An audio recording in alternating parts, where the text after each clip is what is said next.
José ya no podía contenerse delante de todos los que estaban a su lado, así que exclamó: «Que salgan todos de mi presencia». Así que nadie estaba con él cuando se dio a conocer a sus hermanos, y dio rienda suelta a su llanto. Y lo supieron los egipcios, y también se supo en la casa del faraón. Y les dijo José a sus hermanos: «Yo soy José, ¿vive todavía mi padre?». Pero sus hermanos no pudieron responderle porque estaban confundidos en su presencia. Entonces José les dijo: «Acérquense a mí».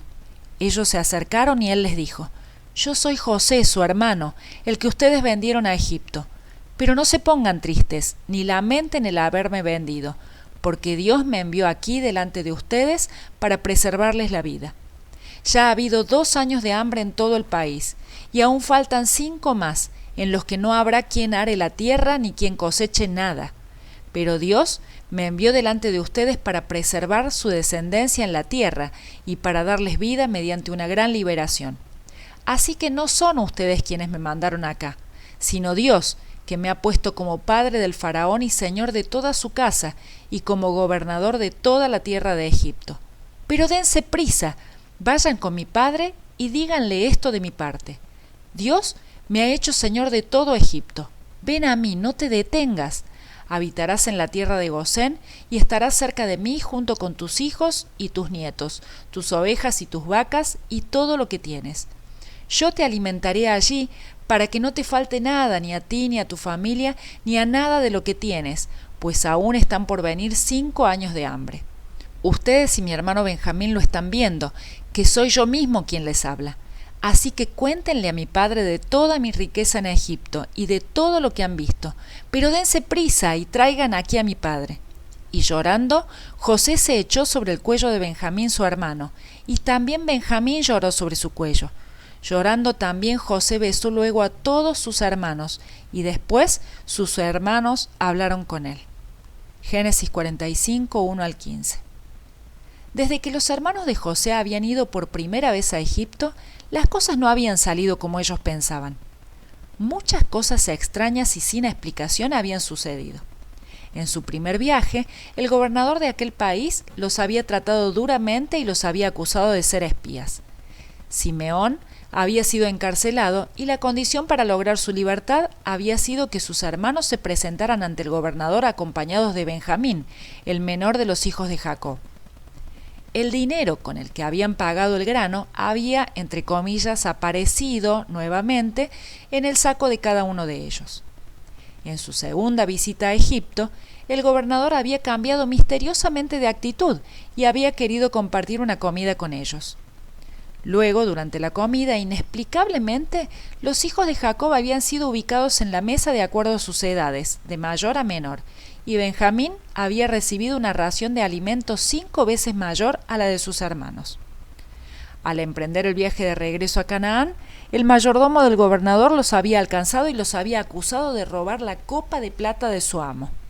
Al revisar sus pertenencias, no solo había aparecido nuevamente el dinero con el que habían pagado el alimento, sino que la copa de plata había sido encontrada entre las pertenencias de Benjamín, sin que ellos la hubiesen tomado.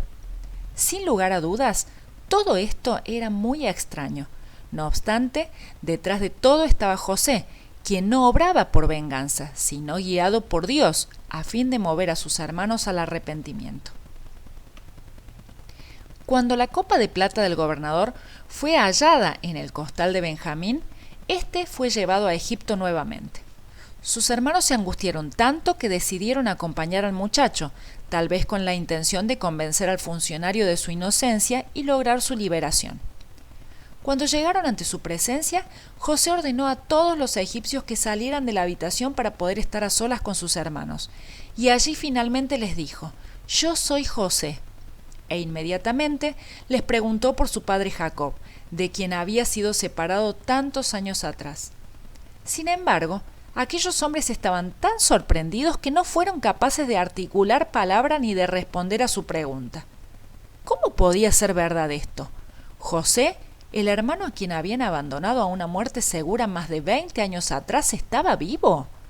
Y no solo eso, sino además ocupando el lugar de máximo honor en el país más grande del mundo. Indudablemente, El impacto que sintieron los hijos de Jacob al escuchar a su hermano dándose a conocer ante ellos fue tan grande que quedaron completamente atónitos. Al verlos tan sorprendidos, José continuó hablando a fin de convencerlos que, aunque pareciera increíble, lo que ocurría frente a sus ojos era verdad.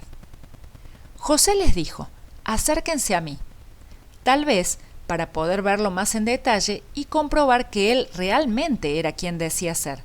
José les pidió que se acercaran a él. José les dijo: no se pongan tristes, ni lamenten el haberme vendido. José no restó importancia a lo que sus hermanos habían hecho con él. Sin embargo, no quería que se entristecieran o se enojaran consigo mismos. José había superado su dolor y quería que sus hermanos también sintieran que él los había perdonado y pudieran superar lo que habían hecho. José les dijo: Dios me envió aquí para preservarles la vida. A pesar del pecado que sus hermanos habían cometido contra él, José fue capaz de ver que el propósito de Dios en todo lo sucedido había sido mayor que el mal que ellos habían hecho. José les dijo: Dios me envió delante de ustedes para darles vida. Todos los sufrimientos de José ocurrieron con un propósito determinado de antemano por el Señor: preservar la familia que Dios había escogido para que de ella viniera el Salvador prometido. José había sido víctima de los hombres, no obstante, Dios cambió las cosas para su gloria. José les dijo: vayan con mi padre y díganle de mi parte: ven a mí. Este era el mensaje que José quería que sus hermanos llevaran a su padre. A través de sus hijos, los mismos que le habían arrebatado a su hijo favorito, Jacob sabría que aquel que había sido dado por muerto en realidad estaba vivo, esperando ansioso reunirse nuevamente con él. Luego de decir todas estas cosas, José no pudo contener el llanto y corrió a abrazar a Benjamín. Sin embargo, no solo abrazó al único hermano por parte de su madre Raquel, sino también a sus demás hermanos, incluso a aquellos que habían sido especialmente crueles con él. Sería lógico preguntar: ¿por qué José fue a parar a Egipto? ¿Fue a causa del pecado de sus hermanos o todo aquello fue parte del buen plan de Dios?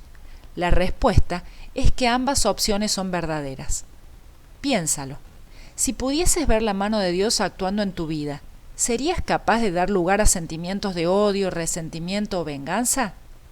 Cuando alguien te ofenda o te hiera, no cedas a la tentación de ocupar el lugar de víctima guardando resentimiento, ni planees vengarte. En vez de detenerte en la maldad de los demás, aprende a ver que la mano poderosa y soberana de Dios obra en cada circunstancia de tu vida, por más adversa que ésta sea, y recuerda que siempre obra para tu bien.